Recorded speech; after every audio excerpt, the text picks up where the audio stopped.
big news coming in right now that we're actually referring to. It started with Andy Slater, then Jordan Schultz had, now Mary Kay Cabot having it as well. Browns rookie running back Quinshon Judkins will not face any formal charges from the alleged incident in South Florida. Prosecutors have declined to move forward with the case. And I know that this then opens up a whole nother bit of conversation. This is unlikely to stop the NFL from pursuing potential suspension for Quinshon Judkins, although Mary Kay Cabot reporting the NFL and Browns also conducting their own investigation. So suspension still is on the table. And in terms of guilty, not guilty, just because prosecutors have declined to move forward with the case, that can mean a myriad of things, such as the initial accuser deciding they didn't want to move forward with charges or not willing to participate in supplying evidence on the matter, and everything on from then of they found basically no reason that this actually did happen. Yeah, so that's the important part to note there, though, is that we've seen so many NFL cases where there is no criminal charges that are pressed, and the NFL still comes out and suspends the player. Big Ben, Zeke, Kareem Hunt is another one. Even the Jordan Addison thing last year involving cars. It wasn't even involving anything that is in the framework of Judkins. But the point remains, like if the NFL decides that you did something that is detrimental to the league, they still then have the right to suspend you, and they will. So with all that, I think the timing with the Quinshon stuff is, when does the NFL wrap up their investigation? If we remember, Mike Hall stuff happened in the middle of August. Everything was wrapped up by, I want to say, oh my gosh, was that the second week of October? And then he missed the middle part of the season? Yeah, around there. So I don't know if the conclusion of this being a little earlier than the Mike Hall stuff, if that means we could expect maybe an early season suspension as opposed to the middle part of the suspension. What I will say is, if you're the Browns, I would imagine that's probably actually the better thing, because right now I would be really surprised if Quinshon could get ready for week 1 right now going into his rookie year, given how much of camp he's already missed. Oh, it's interesting about the timing of it, too, because you saw Rashee Rice earlier today. Rashee Rice is he's got 4 games, right? But it's not in the first 4 games of the season, it's not in play yet. Yeah. And so he's going to be able to play the first 4 weeks, and then he's got the I think it's week 4 meeting September. And his NFL hearing is on, yeah, you're right, September 30th there. And a lot of Chiefs fans today were celebrating that idea, because it's like, I think they play the Giants week 3, but outside of that, it's just a gauntlet for 3 out of the first 4 games of the season. And they're like, whoa, dodged a bullet there. We're going to have Rashee Rice in play. And we can talk about whether or not that's an okay thing or not, but that's how NFL fans, that's how we look at these type of things. And so with Judkins, the timing of when he'd be back, when the NFL hearing takes place, all comes into play. But now that the criminal side of this is just kind of pushed aside and taken care of, it makes it a lot easier for the NFL to then take care of their side. Well, and again, like it also allows the Browns potentially to sign Quinshon. He's the only remaining second rounder not signed from this last draft class. So that can quickly gain some momentum here.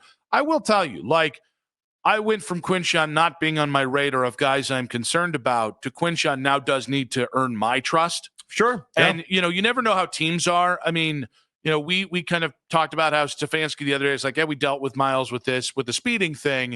And it's like, okay, I'm sure you've dealt with the Mike Hall Jr. stuff, and you've dealt with the Perion Winfrey stuff. And it's like, when teams say they've dealt with it, it means nothing to me. But like, I don't want to say this is your get out of jail free card with Quinshon, but like, I was so excited. I like Travion Henderson more, and that's not you can remember back. I remember that. That is not a revisionist take, because the great kickoff return that Travion had. No, I remember that. But like, this is a situation, this kid should be able to succeed, and this is a great system for running backs. You've got a veteran offensive line in front of you, and you've got an offense that's going to be predicated on running and running a lot and built off that. This is a great spot for his career.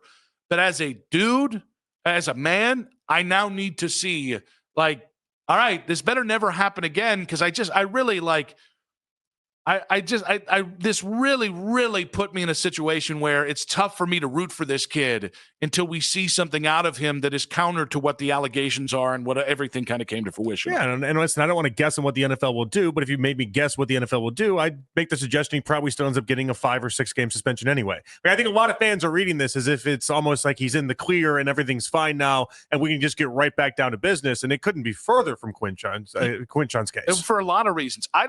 Do not sleep on the fact that Quinshon missed most of camp.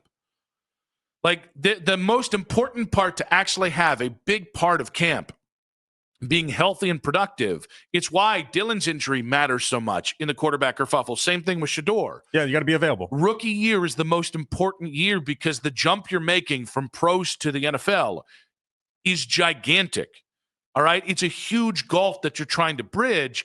Even if running backs is an easier transition than quarterbacks or wide receivers or, any position where you have to process a lot of information pre or post snap. And he still has to get a contract signed. Yeah, well, but like the second that happens, I expect him to, I'm sure he's been working out this whole time, but I don't know. My expectations are, I initially thought there's a perfect spot for this kid. He's going to be gifted a starting job or something close to it. He's going to be able to walk into the NFL, and if he had, my initial expectations were he's going to rush for 1,000 yards in his rookie season. Between the amount of camp he's missed and the idea that I would still be shocked if he didn't get suspended, right? And if he didn't get suspended for, I think 6 games, because that seems to be the standard in the NFL, and that's written into the CBA that they can suspend you as much as 6 games depending on the circumstances.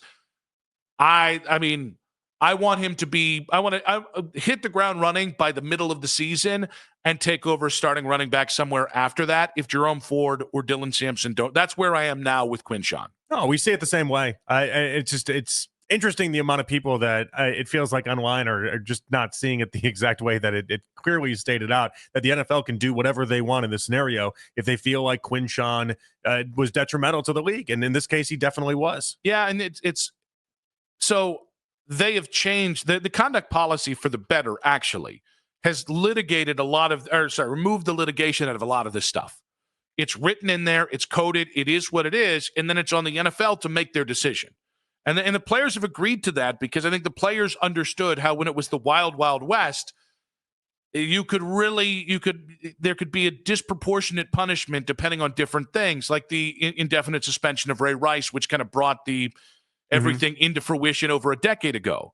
But that has turned a lot of these conversations into very robotic, right? Like not human conversations. Yeah. Like there are humans involved in this scenario. And by the way, it does not make the dialogue on social media any more interesting or better to be around. It's what's tough too, is that like in this context, in this discussion, we were, in the Rashee Rice incident, for instance, we were trying to talk about, or Chiefs fans were talking about when's the best time for him to come back. Yeah. And it just, in this moment, it does feel a little dirty, for being honest. Well, and by the way, it is part of our job to try to do these things. So like, I think you and I started and we had a very, very kind of clinical discussion, because I think that is the best way to have this.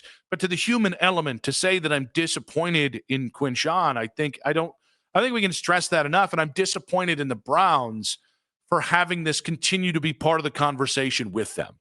I understand that my flaw as a human being means that if they win 11 games, the outrage on this is going to be different than if they won 3 games last year. Right now, you won 3 games last year. Mm-hmm. And there has been an element of this. I think there is a social contract with an organization that if you're going to bring in people who are accused of heinous things, arrested for heinous things, charged with heinous things, if you're going to do that, the least you can do is actually win. But I continue to dial it back to if you're not likable and you don't win, you don't give me a lot to kind of fall back on. And so this year to me was about let's go back to liking the Browns after the Deshaun fiasco and to a lesser extent the Perion Winfrey stuff, and I mean some of the Miles stuff and some of this, that, and here we are. This is going to play out to the regular season, and for at least this season, every time Quinshon, and maybe not every time, but when Quinshon touches the ball, it's going to be pretty logical for a lot of Browns fans to think about what this offseason really entailed for him. Andy Slater had some more details I think are interesting. He says the decision was based on several factors, including late reporting of the alleged incidents with police, no surveillance video, and no independent witnesses. The state attorney says there was videos seen during the same time frame that didn't show the victim with injuries as well. So we've got the latest on Quinshon Judkins. He's not being charges are not going forward in Florida, but again, there doesn't have to be charges for the NFL to suspend a player. And in credit, since the NFL's put this into the CBA, I'm pretty sure every chance they've had to suspend a player, because this really is, and this is where you can get really cynical if you want to. It's really not about what happened between Quinshon and his accuser. What it really is this is a tax for Quinshon Judkins because the NFL doesn't like the optics. Yeah, I mean, how many did I name off the top of my head there? Just thinking about it, right? It was. And by the way, you were short about Kareem 30. Hunt. there's so many you can just go to where that happens, where there's no criminal charges that are played out, and it's just, hey, we feel like this was detrimental to the league. We have to do something about this. So Quinshon Judkins, this does clear the way. Here's where, again, path forward. I would be surprised if the Browns and Quinshon Judkins don't get a contract wrapped up in the very near future. I think it would make a lot of sense that he comes back and is part of practice in the very near future. But the wait and see part of this is how quickly can he get ready for the regular season, and how quickly can they help get him ready for the regular season? And then what does the NFL do in regards to punishment?